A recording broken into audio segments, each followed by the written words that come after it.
तर आज आपण बनवणार आहोत मूग डाळीचे भजे किंवा पकोडे। तर छान क्रिस्पी व क्रंची होतात। तुम्ही एकदा नक्कीच ट्राय करा। मूग डाळ भजी बनवण्यासाठी इथे मी रात्रभर डाळ भिजत घातलेली। तुम्ही 2 तास ही भिजत घातलं तरी सफिशियंट आहे। तर आता मी एका मिक्सर भांड्यामध्ये ट्रान्सफर करून घेते डाळ। एका मिक्सर भांड्यामध्ये काढून घ्यायचं व त्यामध्ये आता मी 2 ते 3 हिरव्या मिरच्या ॲड करणार आहे। हिरव्या मिरच्या व थोडीशी कोथिंबीर पण ॲड करा व त्यानंतर मी यामध्ये थोडेसे जिरे टाकून घेते।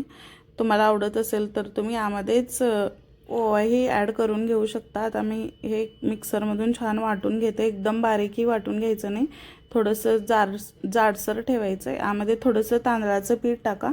माझ्याकडून क्लिप डिलीट झालेला आहे म्हणून यामध्ये तुम्हाला दिसत नाही आहे। थोडंसं तांदळाचं पीठ ॲड करायचं। त्यानंतर यामध्ये मी चवीनुसार मीठ टाकते। चवीनुसार मीठ टाकल्यानंतर छान मिक्स करून घ्यायचं। तांदळाचं पीठ टाकल्याने क्रिस्पी होतात व क्रंची होतात, त्यामुळे थोडंसं तांदळाचं पीठ ॲड करा। त्यानंतर मी कढईमध्ये साईडला तेल गरम करत ठेवलेलं, तेल आता गरम झालेलं आहे। आपण यामध्ये छान असे पकोडे तळून घेऊत।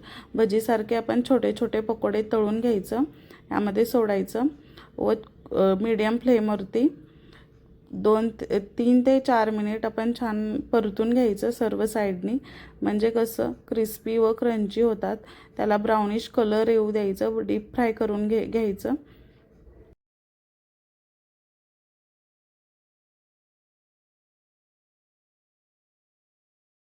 मीडियम फ्लेमवरती तळून घ्यायचं, म्हणजे करपणारही नाहीत व आतपर्यंत छान फ्राय होतील। तर या पद्धतीने तुम्ही करून घेऊ शकता। किती छान असा कलर आलेला आहे, तुम्ही बघू शकता। थोडेसे क्रंची झाले की आपण काढून घ्यायचे या पद्धतीने व तुम्ही या पद्धतीनेच आता मी सर्व पकोडे तळून घेते।